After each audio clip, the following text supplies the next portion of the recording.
மகாமிருத்யுஞ்சய மந்திரம் ஷுல்ய யஜுர்வேத மம் ஹிருதை 360. மிருத்யுஞ்சய் என்றால் மரணத்தை வெல்வது என்று பொருள்.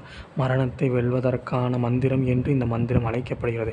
மரணத்தை வெல்வது என்றால் உடல் அழியாமல் பல்லாயிரக்கணக்கான ஆண்டுகள் வாழ்வது என்று பொருள் இல்லை.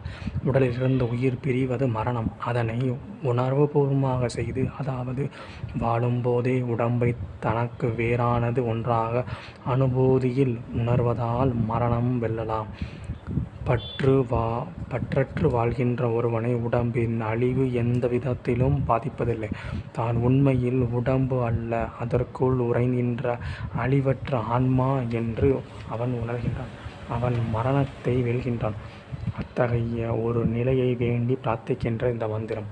வெளியே செல்லும்போது இந்த மந்திரத்தை ஓதுவது நம்மை விபத்துகளிலிருந்து ஆபத்துகளிலிருந்தும் காப்பாற்றும் என்று கூறப்படுகிறது. இறந்தவர்களை உத்தேசித்து இந்த மந்திரத்தை ஜெபித்தால் அவர்கள் நற்கதி கிடைக்கும். குறிப்பாக அகால மரணம் அடைந்தவர்கள் உத்தேசித்து ஜெபித்தால் அவர்கள் ஆன்மா சாந்தி கிட்டும் என்று கூறப்படுகிறது.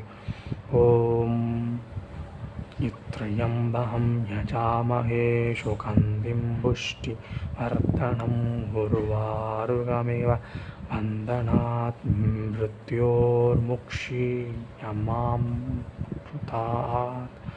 ஓம் சுகாந்திம் நறுமணம் கமழ்வரும் புதிஷ்டி வர்த்தனம் உணவூட்டி வளர்ப்பவரும் இத்திர்யம்பகம் முக்கண்ணருமான சிவபெருமானை. ஓம் முக்கண்ணனான சிவபெருமானையும் நறுமணம் கமழ்வரும் உணவூட்டி வளர்ப்பவருமான சிவபெருமானுக்கு வணக்கங்கள். யஜாமஹே போற்றி வணங்குகின்றேன்.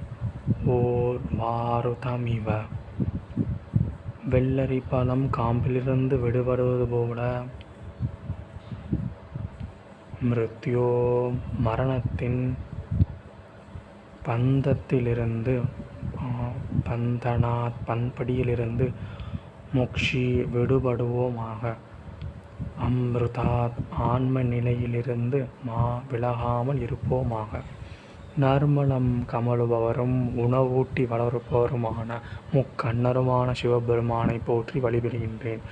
ஓம் த்ர்யம்பகம் யஜாமஹே சுகந்திம் புஷ்டி வர்தனம். வெள்ளரி பழம் காம்பிலிருந்து விடுபடுவது போல மரணத்தில் பிடியிலிருந்து விடுபடுவோமாக. ஆன்ம நிலையிலிருந்து விலகாமல் இருப்போமாக. உர்வாருகமிக பந்தனாத் மிருத்யோர்முக்ஷீயமாம்ருதாத். ஓம் ஓம் சாந்தி சாந்தி சாந்தி. ஹரி ஓம்.